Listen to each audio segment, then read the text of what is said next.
चुनावी मौसम है तो फिर प्रत्याशियों के लिए टिकट पाना भी एक बड़ी चुनौती है और इस चुनौती को पार पाने के लिए कोई अपना दल छोड़ रहा है, कोई दल बदल कर रहा है और तमाम राजनीतिक आस्थाएं बदलती जा रही हैं और रातों रात हृदय परिवर्तन हो रहा है और टिकट के लिए तमाम दिग्गज एड़ी चोटी का जोर लगा रहे हैं। आज चर्चा इसी मुद्दे पर।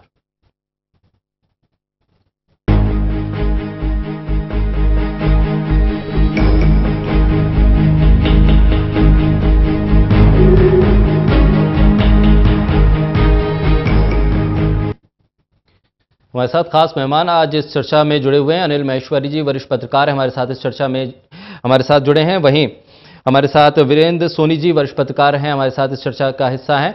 वहीं भारतीय जनता पार्टी की तरफ से पूजा सूरी जी हमारे साथ इस चर्चा में हिस्सा ले रही हैं। अनिल गौतम जी कांग्रेस पार्टी की तरफ से इस चर्चा में हमारे साथ जुड़ रहे हैं।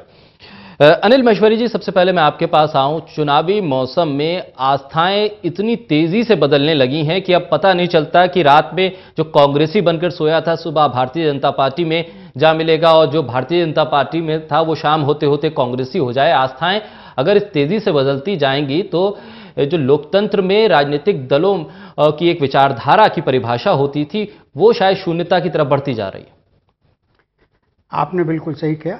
लोकतंत्र के लिए ये बहुत गंभीर चुनौती क्या कैंसर की तरह हो गई है।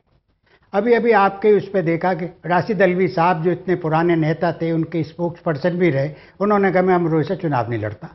इतनी बड़ी पार्टी है कांग्रेस, 5 साल से उन्हें ये काम करना चाहिए था कि किस क्षेत्र में कौन कार्य करता है, किसको टिकट देना है, कहाँ जीतना है, क्या करना है। कहीं कुछ नहीं हो रहा। राज बब्बर साहब ने कह दिया कि साहब मुरादाबाद से नहीं लड़ता, मैं तो फतेहपुर सीकरी से लड़ूंगा। भाई ये बात पहले भी तय हो सकती थी। सपना चौधरी का मसला कई दिन से हो रहा है। उन्होंने कहा कांग्रेस में चली गई हैं, उसके बाद उनका ट्वीट आ गया बब्बर साहब का। अब ये आ रहा है समाचार जो आपके उस पर देखा मैंने कि वो बीजेपी में शामिल होने की बात है। आप जिसकी शुरुआत ही कांग्रेस के खिलाफ हुई, आज वो आप कह रही है कि हमसे पैक्ट कर ले तो कर लें, कुछ कांग्रेस ही करना चाह रहे। इसी तरह अकेले एक कांग्रेसी आप में नहीं है, ये बीजेपी में भी है। और हम लोगों की एक बड़ी गलती है कि हम ये मानते हैं कि उम्मीदवार पार्टी से बड़ा है, जबकि होता ये कि पार्टी बड़ी होती है। बड़े बड़े अखबारों में सब में बड़े बड़े चीज़ें आती हैं कि साहब ये आदमी टूट गया तो इतनी वोट टूट जाएंगी, इसको टिकट नहीं दिया तो ऐसा होगा। लेकिन जब रिजल्ट आते हैं, अगर पुराने रिजल्ट हम देखें, मेरी याददाश्त में पिछले 40 साल की मैंने बहुत कम ऐसा देखा है कि कोई विद्रोही उम्मीदवार जीता हो या उसने इतनी वोटें ली हों कि अपने कैंडिडेट को हरा सके। लेकिन एक गलतफहमी के शिकार हो जाते हैं कि हमसे पार्टी चल रही है, पार्टी हमसे नहीं है। बैलगाड़ी जो बैल है वो गाड़ी को चला रहा है या गाड़ी बैल को चला रही है, ये बात वो समझने में नाकामयाब रहते हैं। और हम सब लोग भी ऑब्जर्वर, कमेंटेटर सब यही बातें करते रहते हैं कि ऐसा है। लेकिन ये लोकतंत्र के लिए जो आपने बात कही कि बड़ी चिंता की विषय है कि अगर इस तरह पाले बदले जाएंगे, पाले इसलिए बदले जाएंगे कि लोकतंत्र में प्रजातांत्रिक तरीके में हमारे पार्टियों का, पॉलिटिकल राजनीतिक दलों का जो स्वरूप था, पहले वो अपने कार्यकर्ता पे डिपेंड करते थे। अब कार्यकर्ता की कोई वैल्यू नहीं है। अब तो मेरा अपना मानना है कि किसी भी पार्टी पे कैडर नहीं है आज की डेट में। बिल्कुल। वीरेंद्र सोनी जी, आपको भी इस चर्चा में मैं लेके आऊं। आज हरियाणा की सियासत में कुछ और दल बदल हुआ है। इंडियन नेशनल लोकदल से विधायक टूट के भारतीय जनता पार्टी में गए हैं। ये सिलसिला इस तरह से जारी है कि जो अब तक हमने हरियाणा की सियासत को देखा, देश की सियासत को देखा, आप लगातार इस पर नजर भी बनाए हुए हैं। हम देखते हैं कि राजनीतिक दल जब किसी एक विचारधारा को निशाना बनाकर कटाक्ष करते हैं और चुनाव में उसी कटाक्ष के जरिए वोट हासिल करने की कोशिश करते हैं और फिर वक्त एक ऐसा भी आ जाता है कि पलट के वही नेता उसी विचारधारा वाली पार्टी में चला जाता है या जिस नेता पर लगातार कटाक्ष करते रहते हैं उस नेता को अपनी पार्टी में ले लेते हैं। और ऐसे में जो सामने जनता है जो वोट करती है और जिसे कहा जाता है कि आप इस देश के सबसे बड़े बादशाह हैं, आप लोग ही हैं और हम सेवक हैं, ये राजनेताओं की तरफ से कहा जाता है, वो जनता दरअसल अपने आप को ठगा हुआ महसूस करती है। जी बिल्कुल ठीक कहा कि जनता तो ठगा हुआ महसूस करती है। चुनाव के दिनों में ही हृदय परिवर्तन होता है। ये कोई विचारधारा से प्रेरित होकर दल परिवर्तन नहीं होता। सब अपना अपना राजनीतिक भविष्य देखते हैं। जहां देखते हैं अब उस दल में उनका कोई भविष्य नहीं है तो तुरंत छलांग लगा देते हैं। आज जैसे केर सिंह रावत इनेलो छोड़कर भारतीय जनता पार्टी में शामिल हुए, वही गंगवा वाला उदाहरण, उन्होंने विधानसभा से इस्तीफा नहीं दिया, भारतीय जनता पार्टी ने उनको गले लगा लिया। तो नैतिकता नाम की चीज तो है नहीं। अगर उनको इतना होता भाई वो इनेलो से जीत कर आए हैं तो उस पार्टी से त्याग पत्र देते। और भारतीय जनता पार्टी को भी चाहिए था कि आप कहते पहले जिस दल का आप प्रतिनिधित्व कर रहे हो उसको पहले इस्तीफा तो दो, फिर भारतीय जनता पार्टी में शामिल हो। लेकिन ये एक इनकी रणनीति का हिस्सा है। और जाते जाते क्या है, वो अभय चौटाला की प्रशंसा करते हैं। जैसे रणवीर गंगावा को राज्यसभा का बनाया, विधायक बनाया, और इस तरह केर सिंह रावत है विधायक बनाया, इनेलो की टिकट पे आया। जब वो उस दल के नहीं हुए तो अब नए दल भारतीय जनता पार्टी के कैसे हो जाएंगे? आज जब भारतीय जनता पार्टी के पास ऐसा संकट आएगा तो वो भी छोड़ जाएंगे।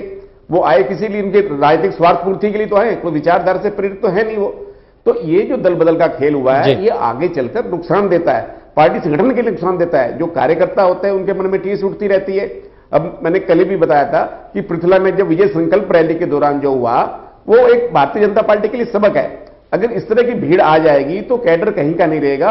रामचंद्र बेंदा जो पूर्व में फरीदाबाद के सांसद रहे हैं, उनके बेटे ने टिकट के लिए कृष्णपाल गुर्जर के खिलाफ जिस तरह से नारेबाजी कराई है, जो पूरा उसका भारतीय जनता पार्टी का चरित्र जनता के सामने आया है, उससे क्या अनुमान लगाएंगे? क्या टिकटों का फैसला इस तरह होता है?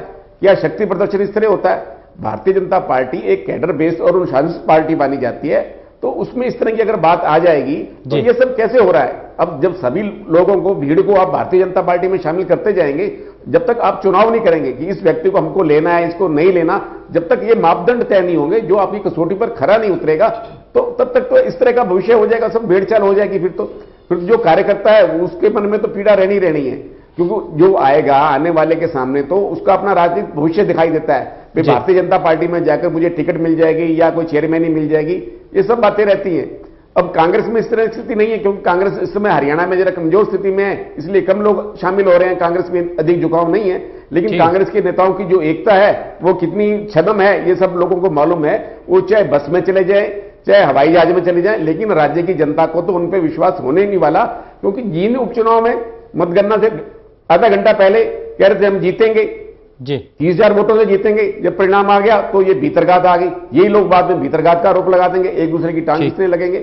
तो भारतीय जनता पार्टी का एक कैडर बना हुआ था, बड़ी अच्छी बात मानी जाती थी, लेकिन उसका ये जो स्वरूप हो रहा है, जिस तरह लोगों को शामिल करते जा रहे हैं, तो संगठन में भी कार्यकर्ताओं में निराशा आ रही है। ये ठीक है, आपकी हवा बन जाएगी, भाई मुख्य व्यक्ति भी आ गया, जैसे पैरा ओलंपिक खिलाड़ी दीपा मलिक आ गई, वो अच्छे लोग आ गए तो उससे हवा बनती है, लेकिन इसका परिणाम आगे चलकर संगठन के कैडर पर भी पड़ता है। ठीक है पूजा जी, आपको चर्चा में जोड़ूं। भारतीय जनता पार्टी में कोई अगर ज्वाइन करता है तो आप कहते हैं कि भारतीय जनता पार्टी की विचारधारा से वो प्रभावित हुआ और प्रभावित होकर वो पार्टी में शामिल हो गया। लेकिन वो नेता जो उस घड़ी से पहले आपको लेकर तमाम तरह के ट्वीट करता रहा, आपको लेकर भर भर के प्रेस कॉन्फ्रेंस करता रहा, वो तमाम चीजों से वो पल्ला नहीं झाड़ता है, वो पार्टी में आ जाता है। दरअसल शायद पार्टी को लगता है कि इसके जरिए कुछ वोट बैंक हमारे पास आ जाए, या उस व्यक्ति को यह लगता हो कि इस पार्टी का टिकट मिल जाए तो इस चुनावी बयार में उसकी भी नैया पार लग जाए। देखिए, सबसे पहले मैं ये कहना चाहती हूं कि जिस तरीके से केंद्र में आदरणीय नरेंद्र मोदी जी के नेतृत्व में जो भी कार्य हुए हैं और जिस प्रकार से विकास की गति बढ़ती ही चली गई है, उससे बहुत से लोग जो दूसरे दलों में भी थे वो भी बहुत प्रभावित हुए और अंदर ही अंदर कहीं ना कहीं उनके मन में था कि वो भारतीय जनता पार्टी को ज्वाइन करें। तो वो जब चुनाव का समय आता है तो उनको लगता है कि ये कोई ना कोई हमें इस समय हमें अंदर से उनकी हृदय परिवर्तन क्या बात कर रहे हैं, तो अंदर से ही उनकी कोई ना कोई आवाज आती है, तभी वो हमारी भारतीय जनता पार्टी की तरफ आने का सोचते हैं। दूसरी बात, भारतीय जनता पार्टी का नेतृत्व जो है, अगर आप देखेंगे तो छोटे छोटे दल अपने आप खुशी खुशी अगर वो आ रहे हैं तो क्यों आ रहे हैं? क्योंकि उनको इसमें एक स्थायी सरकार बनती हुई दिख रही है। क्योंकि भारतीय जनता पार्टी जो पार्टी है आदर्शवादी पार्टी है, नेतृत्व करने वाले लोग इसके सक्षम हैं और विकास के कार्यों पे उनका फोकस है। तो इसमें कोई बहुत आश्चर्य होने वाली बात नहीं है कि क्यों भारतीय जनता पार्टी की तरफ ही जा रहे हैं। भारतीय जनता पार्टी की तरफ जाने का उनका एक रीजन है, लॉजिक है। क्योंकि देखिए, अगर आप जितने भी विकास के कार्य हमारी पार्टी ने 5 साल में करे हैं वो उससे प्रभावित हैं और उससे कहीं ना कहीं उनकी आइडियोलॉजी मैच करती है।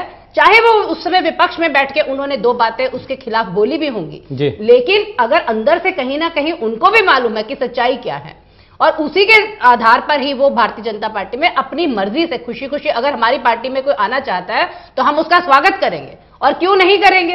अगर हमारी पार्टी में कुछ अच्छे मानसिकता रखने वाले लोग आना चाहेंगे तो हम तो खुले हाथों से उनका स्वागत करेंगे, जरूर करेंगे।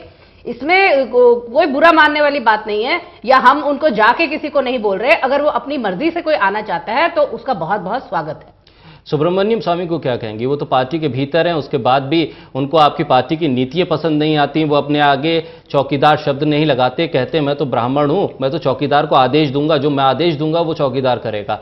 अब इस चौकीदार शब्द को लगवाने के लिए अगर कांग्रेसी अगर आपकी पार्टी में आ जाए तो आप कहती हैं कि पार्टी की नीतियों के साथ प्रभावित है, लेकिन जो पार्टी के भीतर आपका एक नेता है वो बैठ के अगर इस तरह की बात करे तो उसे क्या कहा जाए? देखिए, फिर से मैं अपनी बात दोहरा रही हूं कि हमारी पार्टी जो है बहुत ही लिबरल पार्टी है, ये कोई तानाशाही पार्टी नहीं है। इसमें जिसका भी जो भी मन करता है, हम उनको किसी को भी इसमें फोर्स नहीं कर सकते कि अपने नाम के आगे चौकीदार लगाएं, लेकिन जिसके भी मन में ये बात आती है, चाहे वो विपक्ष के लोग ही क्यों ना हो, जब वो जैसे ही उनका मन में आती है ये बात कि वो भी चौकीदार लगाना चाहते हैं, तो वो उनकी स्वेच्छा है, उसमें कोई किसी के ऊपर फोर्स या कोर्शन नहीं है कि जबरदस्ती से हम उनको बोल रहे हैं कि वो चौकीदार लगाएं। दूसरी बात, इसमें अगर किसी के व्यक्तिगत विचार पार्टी में रहकर भी अगर healthy criticism is a good sign, we appreciate that. अगर कोई हमारे किसी के व्यक्तिगत सुझाव से लगता है कि पार्टी का भला हो सकता है या हमें कोई अच्छे सुझाव आ रहे हैं तो हम उसका भी स्वागत करते हैं। हम कभी उसको कोई तानाशाही की तरह दबाने की कोशिश नहीं करते हैं, ना ही उसको ट्विस्ट करने की कोशिश करते हैं। ठीक है, अनिल जी आपके पास आता हूं। दरअसल बहुत से ऐसे चेहरे हैं जो कांग्रेस से ही निकले, अलग अलग दलों में गए और उसके बाद फिर वो वापस अब कांग्रेस की तरफ आ रहा है। सुखराम जी का जिक्र कर रहा हूं, आज उन्होंने कांग्रेस ज्वाइन की। दरअसल पहली घड़ी में जब सुखराम जी पार्टी छोड़ के जाते हैं या अलग पार्टी बनाते हैं, या ऐसे तमाम नेता जो आपकी पार्टी से छिटकते हैं, आपकी पार्टी से दूर जाते हैं, वो गए क्यों? शायद उस पल अगर पार्टी नेतृत्व उस पर विचार करता तो शायद ये स्थिति ना बनती। पार्टी अगर कमजोर हुई लोगों के दूर जाने से तो उसकी जिम्मेदारी भी तो कांग्रेस नेतृत्व को लेनी पड़ेगी कि आखिर लोग गए क्यों। अब वापस आ रहे हैं तो वो बात अलग। देखिए साकिर जी, मैं आपको बताना चाहता हूं कि ये सभी पार्टियों के लिए चिंता का विषय है कि जिस तरह दल बदल ये बढ़ रहा है, और खासकर वैसे तो इस पर दल बदल का कानून भी हमारे देश में बनाया गया था 1982 में, लेकिन मैं पिछले 5 साल से देख रहा हूं कि बहुत ज़्यादा संख्या में लोगों ने अपने दल बदले। और शुरुआत शायद मोदी जी के आने के बाद बहुत ज़्यादा हुई कि मोदी जी ने एक ऐसी शुरुआत हिंदुस्तान के लोकतंत्र के लिए कर दी कि कितने लोग, अब मैं उदाहरण सबसे पहले नीतीश जी का ही दूंगा। नीतीश जी बीजेपी के खिलाफ, जनता को उनके खिलाफ बातें कह के, मोदी के खिलाफ बहुत बुरी बुरी बातें उन्होंने कही, लेकिन एक ही दिन में आरजेडी से और कांग्रेस के गठबंधन से हटके बीजेपी के साथ सरकार बना ली। तो ये नीयत जरूर कुछ लोगों की खराब हुई और उन्होंने अपना ईमान जरूर डगमगाया कि सत्ता के लालच में ये बहुत बढ़ गया। मैं तो अपनी पार्टी की तरफ से कहना चाहूंगा कि दल बदल पर लगाम कसरी जानी चाहिए। अब रही बात कि कुछ लोग नाराज हो जाते हैं, देखिए एक व्यवहारिक है कि जिस तरह एक परिवार होता है, संयुक्त परिवार होता है, बहुत सारे लोग होते हैं, उनकी राय होती है कि कई बार विचारों में मतभेद हो जाता है, गुस्से में आवेश में पार्टी छोड़ देते हैं। लेकिन अगर घर वापसी हो रही है तो वो बहुत अच्छी बात है कि वो उसी पार्टी में वापस आ रहे हैं। लेकिन मैं एक बात और कहना चाहूंगा साकिर जी, देखिए विचारों में मतभेद के कारण आज ऐसी कोई पार्टी नहीं है जो अपने नेता को मनाने की कोशिश ना करे। मैं ताजा उदाहरण आपको दूंगा सपना चौधरी जी का। सपना चौधरी जी कल जब तक एक न्यूज चल रही थी कि कांग्रेस में आ रही है, बीजेपी के बड़े बड़े लीडर एक महिला के लिए बड़े अपशब्द कह रहे थे, तो डांसर है कि क्या करेगी, ये तो ऐसे डांस करती है, उसके खिलाफ व्यक्तिगत टिप्पणियां कर रहे थे। मैं टीवी पे भी देख रहा था। लेकिन आज जैसी तिवारी जी के साथ, मनोज तिवारी जी के साथ तस्वीर आई तो बीजेपी मौन हो गई। तो मैं तो कहता हूं कल तक अगर इस तरह की रणनीति क्या पार्टी को अच्छा है कि भारतीय लोकतंत्र के लिए अच्छा है कि आप एक महिला को अपशब्द कह रहे हो अगर वो दूसरी पार्टी में जा रही है, लेकिन अगर वो आपकी पार्टी में आ रही है तो बढ़िया हो जाती है। इसी तरह कई उदाहरण है। अभी एक मैं देख रहा था आईपीएस महिला थी बंगाल की, उन्होंने करप्शन में नौकरी वीआरएस लिया, उसके बाद बीजेपी में शामिल हो गई तो वो पाक साफ हो गई। इस तरह की लोकतंत्र के लिए ये एक बहुत बड़ा खतरा है कि इस तरह के लोग और खासकर ब्यूरोक्रेट्स जो करप्शन में या इस तरह के करप्शन के खिलाफ या इस तरह के बाद वो अपनी नौकरी छोड़ते हैं, उसके बाद वो पार्टी ज्वाइन कर लेते हैं। तो ये लोकतंत्र के लिए बहुत बड़ा खतरा है।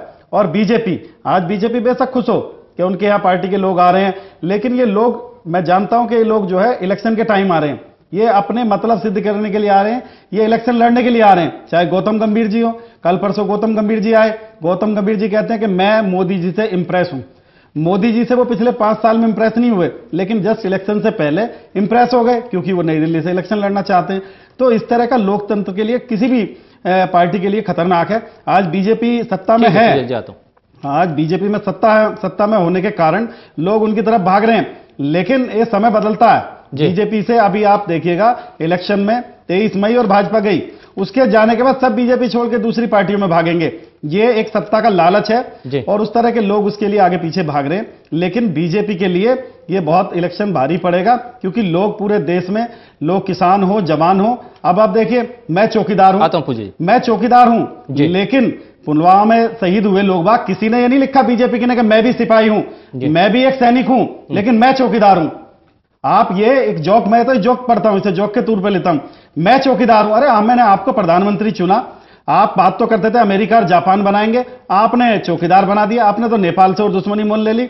वहां के सारे लोग जो है नेपाल के बेचारे यहां चौकीदार बनने आते थे, आप उनकी रोजी रोटी पे भारी पड़ रहे हो, लोग उन्हें चौकीदार चोर कहने लगे। ये आपने एक ऐसी मिसाल दी है कि मैं सैनिक हूं, मैं शहीद हूं, ये भाजपा का कोई नेता कहने के लिए तैयार नहीं है। मैं चौकीदार हूं, ये सब तैयार है। ठीक है पूजा जी। शाकिर जी, इसमें सबसे पहले मैं ये बताना चाह रही हूं कि जो ये बात कह रहे हैं कि हम चौकीदार इस्तेमाल कर रहे हैं शब्द और सैनिक नहीं कर रहे, तो सैनिक भी हमारे देश के चौकीदारी ही करते हैं, और वो इस तरह की चौकीदारी करते हैं कि हम रात की नींद भी अपनी आराम से उन्हीं सैनिकों के कारण हम ले पाते हैं। तो ये इस बात को इतना बढ़ा चढ़ा के बोलने का कोई आवश्यकता नहीं है कि हमने चौकीदार क्यों वर्ड यूज किया और सैनिक क्यों नहीं यूज किया, क्योंकि हम तो खुद कहते हैं हमारे प्रधानमंत्री हमारे देश के चौकीदार है और उनके सुरक्षित हाथों में हमारा देश जो है बिल्कुल सुरक्षित है और तरक्की की तरफ चल रहा है। दूसरी बात, प्लीज आप बीच में नहीं बोलिए, आप प्लीज बीच में नहीं बोलिए, प्लीज बीच में नहीं बोलिए, आप प्लीज बीच में नहीं बोलिए। ठीक है। दूसरी बात, यहाँ पे इन्होंने ये बोली कि अब खुद इस बात को एडमिट कर रहे हैं कि मोदी जी से प्रभावित होकर ही लोग अपने आप, चाहे वो गौतम गंभीर हो चाहे वो कोई और हो, आना चाह रहे हैं। तो क्यों प्रभावित हो रहे? क्योंकि मोदी जी की नीतियां, मोदी जी की विजन, उससे इंप्रेस होके क्यों आ रहे? पूरे विश्व में मोदी जी की अगर प्रशंसा हो रही है, पूरे देश में जय जय मोदी हो रहा है, तो आप लोग इसको एक्सेप्ट क्यों नहीं करते हैं? आप इससे क्यों भागते फिरते हैं? आप इसको उसको घुमा फिरा के ये कहना कि वो राजनीति के कारण आ रहे हैं, ये राजनीति के कारण भाई साहब नहीं आ रहे, ये आ रहे हैं भारतीय जनता पार्टी की कार्यशैली देख के, मोदी जी के विकास के कार्यों के प्रति उनकी विजन देख के। तो इस बात को एक्सेप्टेंस लानी जरूरी है। ये नहीं कि आप उसी बात को बस उसी के आसपास घूमते रहेंगे कि राजनीतिक है, ये राजनीतिक है। Don't politicise everything. उसमें ये जो भी एक्सेप्टेंस है उसको लाइए और मानिए कि प्रधानमंत्री मोदी जी के कारण ही, उनके विकास के कार्यों के कारण ही जो भी आना चाह रहे हैं वो अपनी मर्जी से आ रहे हैं और उसमें कोई भी राजनीतिकरण नहीं है। ठीक है गौतम जी। देखिए मैं बहन जी को बताना चाहता हूं कि ये लोग मौका परस्त लोग आ रहे हैं, जो ऐन वक्त पे अपनी पार्टी की विचारधारा को छोड़ के दूसरी पार्टियों में आ रहे हैं। आप ये किस तरह कह सकते हैं? अगर गौतम गंभीर जी, मैं देख रहा था जेटली जी बड़ी तारीफ कर रहे थे, इन्होंने इतने मैच खेले, दिल्ली में पढ़े, दिल्ली में बढ़े। अरे उन्होंने बीजेपी के लिए, कौन सी पार्टी के लिए काम किया? आपकी पार्टी के किसी कार्यकर्ता के रूप में उन्होंने काम किया? कभी नहीं किया। रही बात, आप ये बात कह रहे हैं कि विचारधारा से आ रहे हैं, विचारधारा से जुड़ने वाला आदमी पहले पार्टी के लिए काम करता है। सपना चौधरी हमारी पार्टी से इसीलिए बैक करके गई कि उन्हें कहा गया कि पहले आप कांग्रेस के लिए काम कीजिए, उसके बाद इलेक्शन लड़िए। वो इलेक्शन लड़ना चाहती थी। इसका कारण है कि पहले किसी के पार्टी का मेंबर बनने के लिए उसमें काम करना चाहिए, लोगों के लिए काम करना चाहिए, उसके बाद टिकट मांगे। आप देख रहे हैं कि चुनाव के वक्त जो लोग भी बीजेपी में आ रहे हैं उन लोगों को सिर्फ ये लालच है कि वो इलेक्शन लड़ें। वरना एक भी आदमी, आप मुझे बताइए, मैं तो उसको मानूं कि जो आदमी 1 साल 2 साल काम किया उसके बाद टिकट पे दावेदारी करे। वो लोग जो एन वक्त पे टिकट के लिए पार्टी ज्वाइन कर रहे हैं, वो सिर्फ मौका परस्त लोग हैं, इसीलिए वो बीजेपी की तरफ जा रहे हैं। वरना आप देखिए जनता परेशान है, 15 लाख रुपए नहीं आए, काला धन नहीं आया, लोग बेरोजगारी जो दर है वो 7.7 आज हिंदुस्तान की है। 2 करोड़ हर साल रोजगार देने वाले मोदी थे, जो आज घट के 1 करोड़ की, मैं कह रहा हूं 50 लाख भी आप नहीं दे पाए। इसके अलावा राम मंदिर बनने की बात करते थे, राम मंदिर की एक ईंट आप लोगों ने नहीं रखी। मैं करता हूं 370, आप धारा 370 हटाने वाले थे। आपका जो 2014 का घोषणा पत्र है, अगर आप आज उठाएंगे तो आपने 2 वादे भी हिंदुस्तान की जनता के पूरे नहीं किए।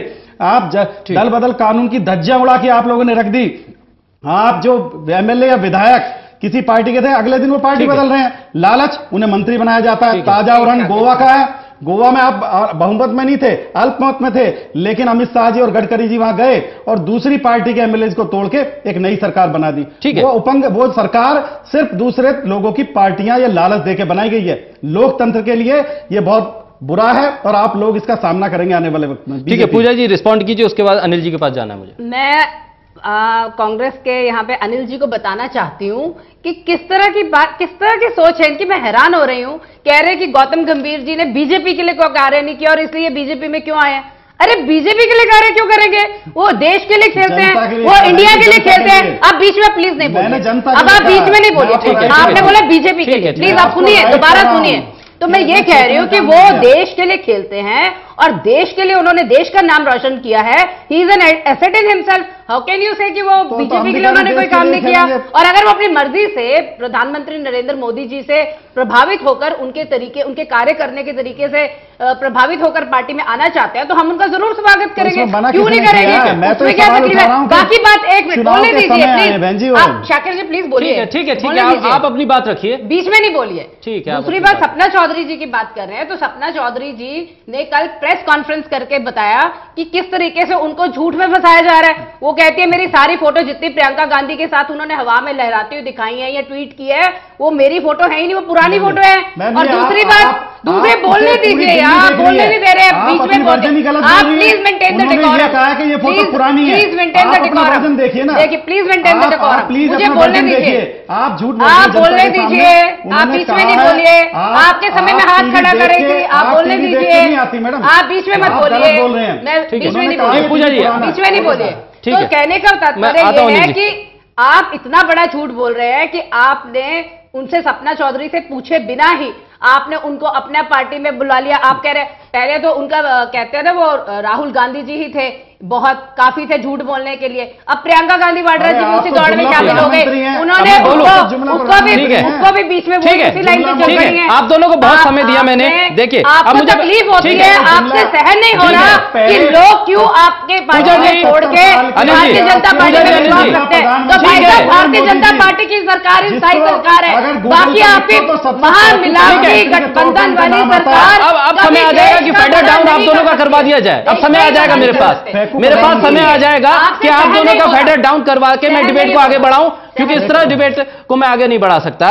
देखिए तमाम चीजें चल रही हैं। अनिल महेश्वरी जी, मैं आपके पास आऊं। दरअसल सत्ता की चाशनी ऐसी चाशनी है कि हर कोई चाखना चाहता है, हर कोई चाहता है कि सत्ता के करीब से करीब पहुंचूं और उस लुटियन जोन का मजा ले सकूं कि उस लुटियन जोन में आखिर ऐसा क्या चस्का है कि हर कोई राजनेता बनना चाहता है, हर कोई टिकट पाना चाहता है और टिकट ना मिले से कम चुनावी मौसम में बड़ी पार्टी का कोई चेहरा बनना चाहता है। हो क्या रहा है? दरअसल चुनावी राजनीति में शायद परिकल्पना तो यह की गई थी कि जनता की सेवा की जाएगी, लोकतंत्र में जो प्रतिनिधि चुन के आएंगे, संसद में पहुंचेंगे या विधानसभाओं में पहुंचेंगे, वो जनता की सेवा करेंगे। लेकिन दरअसल अब पॉलिटिकल पार्टियों का मकसद यह हो गया है कि आपके पास नंबर हो ना हो, लेकिन आपके पास गठजोड़ करने की ताकत होनी चाहिए। आपके पास कहने को तो विधायकों की संख्या कम हो, सांसदों की संख्या कम हो, लेकिन सरकार आप कैसे बनाते हैं यह आपके पास कला होनी चाहिए। ये तमाम चीजें सत्ता तक आकर अटक गई हैं।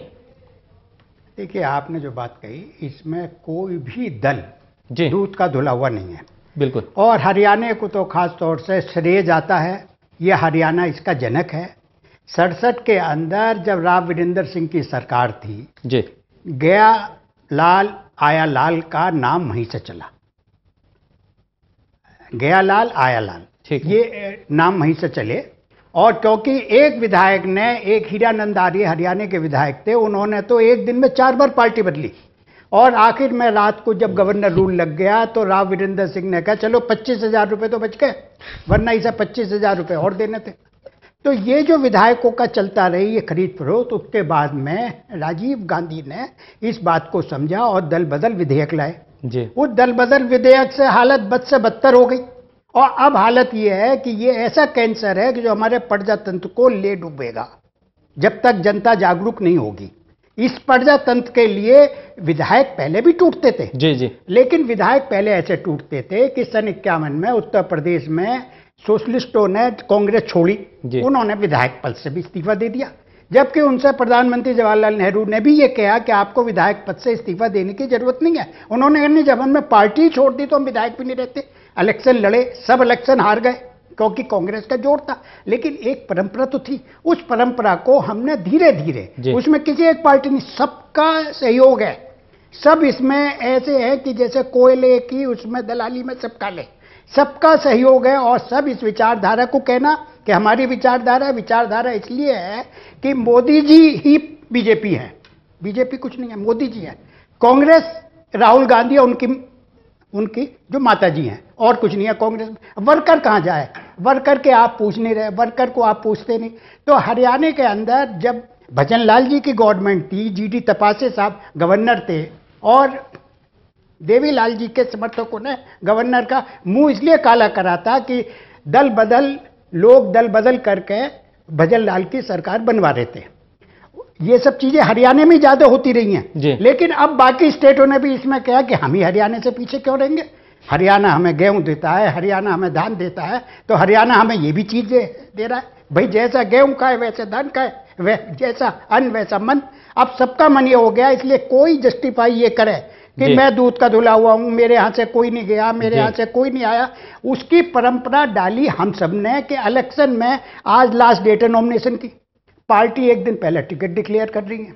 उन्हें डर ये लगता है कि शायद इससे लोग टूट ना जाए, लेकिन ये नहीं समझ रहे कि पार्टी में जिसके लिए जनमानस का मन बन जाता है, जिसके लिए, जिसे अंग्रेजी में हम परसेप्शन कहते हैं, या जिसकी मार्केट वैल्यू ज्यादा होती है, इलेक्शन वही जीतता। और ये जो जिस तरह से लोग टूट के, अभी जैसे मैंने इससे पहले भी कहा था, ये लोगों को गलतफहमी होती है कि मैं खड़ा हो जाऊंगा तो ये पार्टी मेरी वजह जीत जाएगी। पार्टी नहीं है, वो जो नेता है बड़ा आपकी पार्टी का, उसके नाम पे आप लोग इलेक्शन जीत रहे हैं। इंदिरा गांधी ने ये काम शुरू करा 69 में, जब कांग्रेस डिवीजन करा। अपने राष्ट्रपति के कैंडिडेट को उन्होंने, जिसका नॉमिनेशन भरा, उसकी खिलाफत में वीवी गिरी खड़े कर दिए, और वो बहुत कम वोटों से जीते, लेकिन जीत गए थे। लेकिन उसके बाद में कांग्रेस का डिवीजन हुआ और लोकतांत्रिक संस्थाओं का टूटना शुरू हुआ, जो आपके शासन में पूरी तरह पूर्णतया हो गया है। अब ये डिसमेंटल हो गया। अब ये जो सुनामी है या भूकंप है, ये प्रजातंत्र को ले डूबा है। शायद ही कोई रहा हो कि जो प्रजातंत्र बच जाए। ठीक है, एक ब्रेक का वक्त हो रहा है। ब्रेक के बाद वीरेंद्र सोनी जी मैं आपके पास आऊंगा। ये समझने की कोशिश करेंगे कि जब सत्ता में कोई दल होता है तो उसकी तरफ लोगों का पहुंचना और नेताओं का पहुंचना दरअसल इस बात का द्योतक होता है कि उसकी नीतियों से लोग प्रभावित हो रहे हैं, या तमाम जो गुड़ाभाग होते हैं उस पर्दे के पीछे उसे साधने की कोशिश होती है।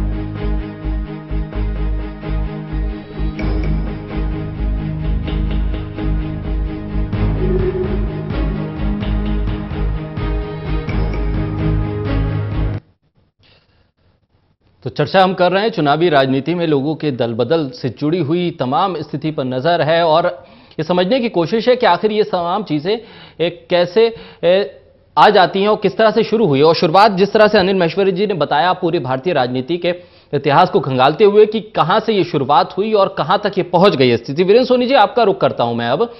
जब ये देखा जाता है कि सत्ता में कोई दल होता है तो उसकी तरफ लोगों का रुझान बढ़ जाता है, खासकर उन राजनीतिक दलों के नेताओं का जो शायद हाशिए पे उस दौर में चली जाती हैं, और वो अपनी राजनीतिक जमीन को बचाने के लिए, अपने एक तरह से सियासी करियर को बचाने के लिए उस दल की तरफ बढ़ना शुरू कर देते हैं। लेकिन कहा यह भी जाता है कि कुछ लोग ऐसे भी होते हैं जो अपने तमाम तरह के कहा जाए तो काले कारनामे हो, भ्रष्टाचार हो, उसको दबाने के लिए, उसको छुपाने के लिए भी सत्ता के आसपास ही रहते हैं। कुछ ऐसे मौसम के जानकार जिन्हें कहा जाता है सियासत में, वो ऐसे भी है राजनीतिक पार्टियों में जो ये समझ लेते हैं कि सत्ता किस तरफ जा रही है, और वो चाहे चुनाव वो किसी भी पार्टी से लड़ें और किसी भी क्षेत्र से लड़ें, वो रहते सत्ता में ही है। बिल्कुल आपने सही विश्लेषण किया है। सत्तारूढ़ दल के प्रति झुकाव हो जाता है, जिसको अपना वहां भविष्य सुनिश्चित लगता है कि अब विपक्षी दल में अब मेरा कोई भविष्य नहीं रहा, तो वो सत्तारूढ़ दल की तरफ की राह करता है।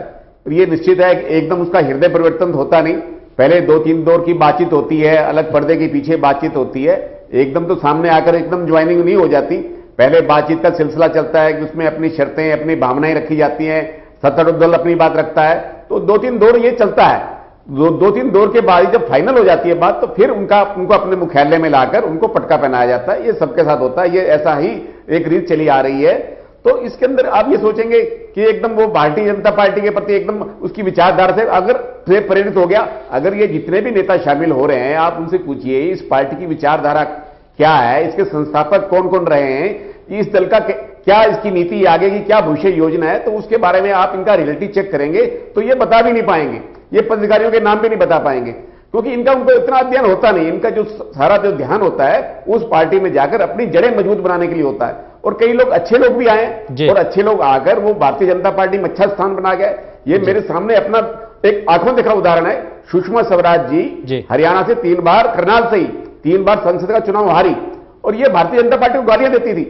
ये सोशलिस्ट थी, चंद्रशेखर जी के साथ थी। पंडित भगवत दयाल जी शर्मा जो हरियाणा के मुख्यमंत्री रहे हैं, उनकी रिश्तेदार थी। तो हमने खुद अपने इनको देखा है कि ये मंच से भारतीय जनता पार्टी को गालियां निकालते हुए, और आज देख लीजिएगा वही सुषमा जी हैं जिनको अडवाणी जी ले गए, राजनीति में राष्ट्रीय क्षितिज पर कितना उनका यश है और कितना उनका नाम कमाया है। तो ये लोग अच्छे लोग भी आके आ जाते हैं। तो लेकिन मेरा ये कहने का आशय ये है कि भारतीय जनता पार्टी और कांग्रेस में अब कोई अधिक अंतर नहीं रह गया है। अब जैसे अब उदाहरण सपना चौधरी जी का उदाहरण ले रहे थे, तो सपना चौधरी जी के लिए इतना सभी दोनों दल में होड़ क्यों लगी हुई है? कारण है वो भीड़ को इकट्ठा कर लेती है, आकर्षण है, तो इसलिए दोनों दलों में होड़ लगी है। कांग्रेस में आगे, क्योंकि कांग्रेस में जब बात नहीं बनी, ये स्थिति बदली कहां से? क्यों उनको ये था भी कांग्रेस में शामिल होकर मथुरा से हेमा मालिनी के खिलाफ उन्हें टिकट मिल जाएगा। जब वहां से कांग्रेस ने महेश पाठक को उम्मीदवार बना दिया तो उनकी वहां दाल निकली, तो उन्होंने एकदम फैसला बदल दिया। मनोज तिवारी जी आ गए, मनोज तिवारी जी हो या उधर से राज बब्बर जो दोनों फिल्मी कैरियर से हैं, तो उनका ये था कि सपना चौधरी युवाओं में काफी अपनी भीड़ जुटा लेती हैं, उनका आकर्षण है, उनको अपना पार्टी के साथ किस तरह जोड़ा जाए। इसका मतलब यह है कि राजनीतिक दलों में जो जितने राजनीतिक नेता हैं उनमें इतना आकर्षण नहीं है कि वो भीड़ जुटा सके। सपना चौधरी ज्यादा भीड़ जुटा सकती हैं और आज के नेता इतनी भीड़ नहीं जुटा सकते। ये नेताओं में एक ईर्ष्या का कारण भी हो सकता है। बिल्कुल। अनिल महेश्वरी जी, आपको चर्चा में लेके आऊं, क्योंकि जिस तरह से वीरेंद्र सोनी जी ने कहा है कि भीड़ जुटा पा लेना शायद अब लोकतंत्र में सबसे बड़ी जीत राजनीतिक पार्टियों के लिए हो गई है, क्योंकि हमने देखा कि बड़ी बड़ी चुनावी रैली हो जाती हैं, लेकिन उस सीट से जिस पार्टी की सबसे बड़ी चुनावी रैली हुई हो वो सीट हार जाती है। दरअसल अब पैमाना यह बन गया कि आप भीड़ जुटा लें तो आप एक तरह से निश्चित होकर बैठ जाते हैं, और भीड़ जुटाने के लिए ये तमाम कवायद भी रहती है कि किस बड़े चेहरे के साथ आपकी पार्टी का नाम जुड़ जाए या कौन सा बड़ा चेहरा आपके साथ जुड़ जाए। साथ ही इस देश ने वो भी देखा, मंजर भी देखा कि सदन के भीतर नोट उछाले जा रहे थे, सवालों के लिए बोली लगाई जा रही थी कि एक सवाल के बदले हमें इतना दीजिए तो हम ये सवाल पूछ लेंगे। और ऐसे में अगर दल बदल होता है तो जनता किस तरह से भरोसा करे लोकतांत्रिक व्यवस्था में खादीधारी इन रहनुमाओं पर? देखिए, आपने बहुत सही बात कही कि भीड़ जुटाने के लिए इन बड़े बड़े चेहरों को जोड़ा जाता है, लेकिन इसकी शुरुआत में भीड़ जुटाने के अलावा एक मसला ये भी है कि राजनीतिक दलों को अपने अंदर विश्वास नहीं रहा। बिल्कुल, पहले अपने अंदर विश्वास होता था। अभी सोनी जी ने कहा, पंडित भगवत दयाल शर्मा हरियाणा के बहुत बड़े नेता थे, और सुषमा स्वराज जी का उन्होंने सही कहा, मेरे छात्र जीवन में पंजाब यूनिवर्सिटी के अंदर वो समाजवादी युवजन सभा की सदस्य थी। उसके बाद में जब मैं हरियाणा में पोस्टेड था हिंदुस्तान टाइम्स के लिए, तो मैंने उनसे कहा, बोले नहीं तुम्हें गलत फहमी, हम तो अखिल भारतीय विद्यार्थी परिषद में थे। अल्लाह, आदमी ये भी मानने को नहीं तैयार कि भाई हम साथ के पढ़े हुए हैं जी। उस टाइम यूनिवर्सिटी फेलो थे जी। तो मेरा कहना ये कि अब भीड़ जुटाने का या किसी का, और इसमें जैसे मैंने आपसे इससे पहले भी कहा कि किसी भी पार्टी इसमें अछूती नहीं है। बिल्कुल, अब तो डर इस बात का है कि ये कैंसर इतना भयानक हो गया है कि हर जगह फैल गया है। अरे जब आपको टिकट दिया हो, आपने टिकट वापिस कर दिया, तो आपको पार्टी से बाहर निकाला जाए कि भाई आप पार्टी, या तो पार्टी, और दूसरे कल आज उत्तर प्रदेश के जो 11 लोकसभा क्षेत्रों में चुनाव है, उसका नॉमिनेशन की लास्ट डेट आज है, और एक दिन पहले तक टिकट फाइनल हो रहे हैं। आप इतनी बड़ी पार्टी हैं, सत्ता में आप हैं, यहां भी हैं, स्टेट में भी हैं, सेंटर में भी हैं, और उसके बाद में आप अपने टिकट नहीं तय कर पा रहे हैं। ये तो होना चाहिए था काम महीने भर पहले। अब कॉन्स्टिट्यूएंसी बड़ी बड़ी होती जा रही है, 20-20 लाख एक कॉन्स्टिट्यूएंसी के अंदर अब वोटर है, और उस कॉन्स्टिट्यूएंसी में आप 20 दिन का टाइम भी आपको नहीं मिल पा रहा है कि आप उस कॉन्स्टिट्यूएंसी में संपर्क करें। तो संपर्क क्या, उसके बाद में यही होगा कि कोई कहेगा मुझ पे इतनी वोट है, इतने पैसे उसे दे दो, इतने पैसे उसे दे दो। पैसे का चुनाव में भेड़चाल बढ़ती जा रही है। ऐसे ऐसे जो नेता हरियाणा में और या वेस्टर्न यूपी में जो हुए हैं कि जिनका कोई पैसे से ताल्लुक नहीं था, भीड़ से नहीं, और वर्कर आगे बढ़ता था। वर्कर के खत्म होने की बात यह भी हुई कि हमने म्युनिसिपल बोर्डों को खत्म कर दिया। पहले म्युनिसिपल बोर्ड नर्सरी होते थे, उनमें कुछ नेता आते थे, फिर उनको एलिवेट कर दिया जाता था, प्रमोशन कर दिया जाता था, फिर वो एमएलए बन जाते थे। अब एमएलए बनते आदमी सबसे पहले कहता है मुझे मंत्री कब बना रहे हो मंत्री।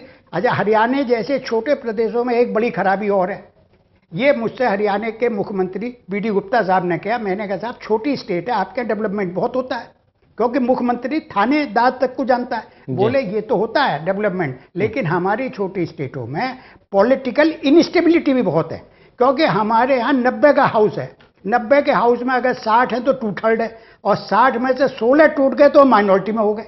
कुल 16 ही आदमी तो टूटने के लिए चाहिए। भजन लाल जब पूरी जनता पार्टी को साथ लेकर अब प्लेन में बैठा कर, जिसमें बलवंत राव तायल जैसे गांधीयन नेता भी थे जी, सोनी जी इस बात से मेरी मानेंगे कि बलवंत राव तायल साहब से बाद में मैंने पूछा कि हुआ क्या, बोले मेरी बुद्धि भ्रष्ट हो गई थी। जहाज में बैठे और इंदिरा गांधी के घर लाके उसने कहा बहन जी ये आपके विधायक है सारे, अब आप मुख्यमंत्री मुझे बना दीजिए।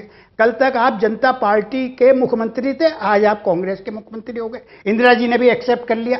बजाय इसके कि लोकतंत्र को मजबूत करने के लिए वो कहती कि मुझे परवाह नहीं है, इस स्टेट में आप चुनाव दोबारा करा लीजिएगा। मैं नहीं चाहती इस तरह का दल बदल।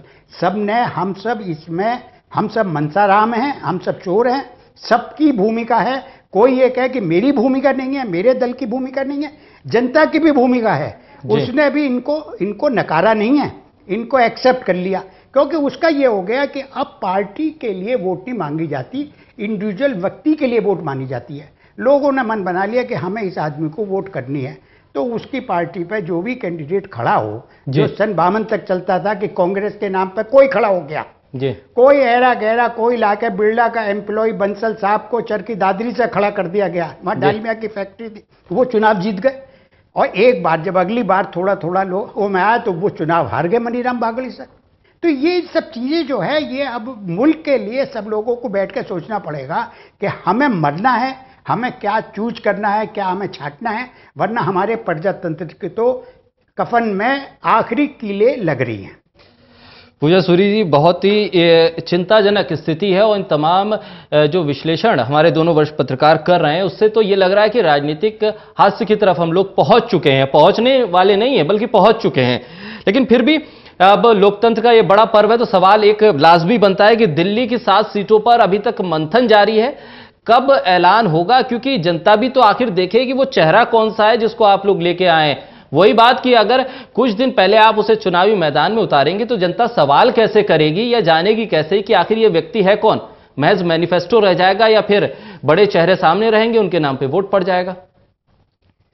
देखिए, ये पार्लियामेंट्री बोर्ड का डिसीजन होगा कि वो 7 चेहरे कौन से होंगे दिल्ली के, और उसमें ये चुनावी प्रक्रिया है जिसमें कुछ समय लगता है। तो वो आज या कल या मेरे हिसाब से अगले 2 दिन के अंदर लिस्ट आ जानी चाहिए, वो कोई बड़ा मुद्दा नहीं है। नहीं लगता नहीं आपको ये चीज 2 महीने पहले कम से कम सभी राजनीतिक पार्टियों की तरफ से साफ कर देनी चाहिए? ये चेहरा है, अभी 2 महीने हैं, आप इससे जांच परख लीजिए, पूछ लीजिए सवाल क्या पूछने हैं। अगर जीता हुआ एमपी है तो इसने काम क्या किया, आप सवाल पूछिए। 2 महीने का समय, लेकिन 2 दिन पहले अगर चेहरा आएगा तो जनता तो सोती रहती है। वैसे भी चुनावी मौसम में जब चुनाव का वक्त आएगा जाके वोट दे देगी। शाकिर जी, दिल्ली के चुनाव 12 मई को है जी, और अभी उसमें समय है कि जनता को इनफ टाइम मिलेगा पूछने का अपने सवाल, ऐसी कोई बात नहीं है। और इसमें मैं एक बात और कहना चाहूंगी कि भारतीय जनता पार्टी को तो अपने कार्यकर्ताओं पे और उम्मीदवारों पे पूरा विश्वास है कि जनता कोई भी प्रश्न करे, इतने विकास के कार्य हुए कि सबका जवाब अच्छा ही आएगा और बहुत बढ़िया काम हुए हैं पूरी कॉन्स्टिट्यूंसीज में। मैं इसमें यह बोलना चाहूंगी कि आप बाकी 2 पार्टियों की तरफ देखिए जो अभी तक ये तय नहीं कर पाई है कि गठबंधन करेंगी या नहीं करेंगी। तो उनका तो अभी तक गठबंधन का ही वो काम पूरा नहीं हो पाया, तो उम्मीदवारों का काम क्या करेंगे? आम आदमी पार्टी ने अपने उम्मीदवार घोषित कर दिए, लेकिन आज भी आपको भी मालूम है, आपके चैनल पे भी दिखाया जा रहा था कि आज भी गठबंधन की संभावना हो सकती है। तो इस प्रकार की अस्थायी जो उनकी व्यवस्था है उम्मीदवारों के नाम को लेके, उससे तो भारतीय जनता पार्टी का कोई तुलना ही नहीं है। तो मैं नहीं मानती कि इसमें आप कहें कि सारे दल एक ही तरह से चल रहे हैं या उनके उम्मीदवारों की लिस्ट, अभी कांग्रेस की कोई लिस्ट नहीं आई है। आम आदमी पार्टी की लिस्ट आई है तो अभी भी बार बार जाके कांग्रेस का दरवाजा दस्तक देते हैं कि अभी भी हमसे गठबंधन कर लीजिए, हम तो आखिरी सांसें गिन रहे हैं। तो कहने का मतलब यह है कि वो तो अपने अभी तक पोजीशन अपने गठबंधन को लेकर क्लियर नहीं कर पा रहे, तो कैंडिडेट्स की बात करना तो बहुत दूर की बात है। और हमारी पार्टी जो है आज या कल में with in next 2 days I am sure की लिस्ट आ जाएगी। ठीक है अनिल जी, सवाल ये कि आखिर हो क्या रहा है, दिल्ली की जनता कितना इंतजार करे, गठबंधन होगा नहीं होगा, इन तमाम सवालों के बीच चेहरे क्या होंगे, किनसे जनता अपेक्षा रखे कि कांग्रेस के नाम पर वो वोट मांगने उनके बीच पहुंचेंगे? देखिए, गठबंधन की बात है तो मैं ये देख रहा हूं, अभी जैसे मेरी बहन कह रही थी कि अभी तक गठबंधन का ही नहीं पता चल रहा।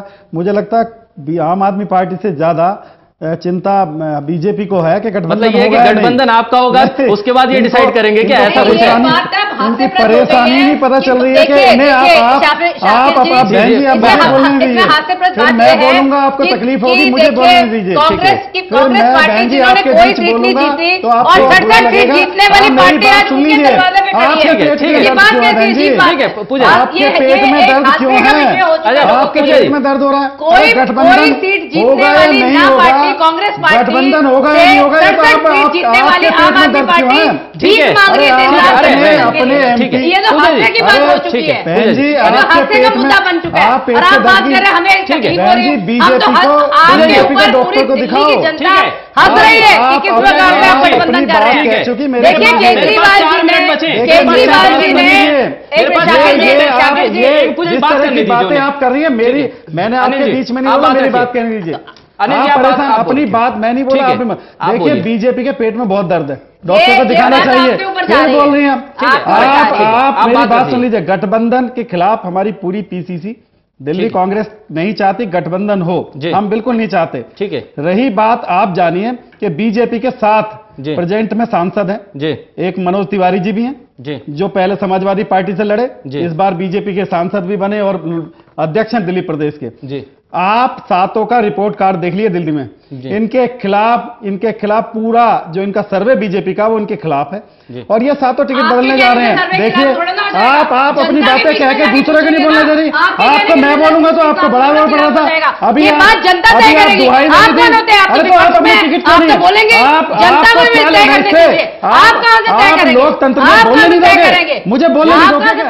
ये डेमोक्रेसी आपने शुरू करी है, ये लोकतंत्र मोदी ने शुरू करा, ये मोदी की भाषा बोल रही है बहन जी, ये दूसरे को बोलने मत दो, मोदी जी की भाषा हम बोलेंगे, मोदी जी हमारे लिए बहुत गलत बात है। आप मोदी के नक्शे कदम पे चल रही है, मेरी बात सुनिए, अपनी कही जा रही हो अपनी, अरे मेरी भी सुनिए ना, ठीक है, आप जवाब दो ना, गंभीर को क्यों शामिल किया जा रहा है? गौतम गंभीर ने देश के लिए इतना काम किया, देश के लिए तो देश के लिए तो काम किया और भी प्लेयरों ने किया, उनको हम देश के लिए मैंने कब मना किया कि गंभीर जी ने काम नहीं किया? आपके सांसदों ने 7 ने काम नहीं किया। ये बिल्कुल आपको तय करने वाले, जनता पे छोड़िए ना, जनता तय करेगी, आप कौन होते तय करने वाले? आपसे थोड़ा कोई पूछ रहे हैं, आप हो कौन तय करने के लिए? आप हो कौन? जनता तय करेगी, आप कोई नहीं है। आप अपने गिरेबान में झांक के देखिए, आप अपने गिरेबान में झांक के देखिए, आपकी हालत क्या? दिल्ली में एक दिल्ली में 0 सीट है, 0 जीएसटी और पूरी दिल्ली नगर निगम में भ्रष्टाचार में पूरी तरह हारी हुई पार्टी और मोदी अगर 7 सीट में से 1 सीट जीत पाएगा। मोदी ने जुमलेबाजी के अलावा मोदी ने कुछ नहीं किया। अरे आप अपनी बात करिए ना, आप तो दिल्ली में 1 सीट लेके जा चुके और आगे भी आप हारेंगे, पूरी तरह हारेंगे। आपसे भारतीय जनता पार्टी के कार्य विकास के कार्य बर्दाश्त नहीं हो रहे, जुमलेबाजी के आपको तकलीफ है, आपको हारी हुई पार्टी, हारी हुई भ्रष्ट पार्टी है आपकी कांग्रेस की, नाच गाने का हारी भ्रष्ट पार्टी है आपकी, हारी भ्रष्ट पार्टी है। एमपीओ ने काम नहीं किया, आपके कहने से थोड़ा होगा, जनता के बीच में जाएंगे, जनता तय करेगी, इसलिए कि उन लोगों ने काम नहीं किया, जनता तय करेगी। आप कौन है? मुझे यहाँ रोकना पड़ेगा, मैं वीरेंद्र सोनी जी के पास जाना चाहता था लेकिन नहीं जा पाऊंगा क्योंकि मेरे पास समय खत्म हो रहा है। देखिए किस तरह से जनता आपके बोलने सामने होगा, जनता तय करेगी। अनिल जी समय खत्म हो गया। जुमले पूरी तरह हारी पार्टियां दिल्ली में अनिल जी समय खत्म हो गया है। आप दोनों की आवाज ऑन एयर नहीं जा रही है। प्रधानमंत्री नहीं, आप दोनों की आवाज ऑन एयर नहीं जा रही है।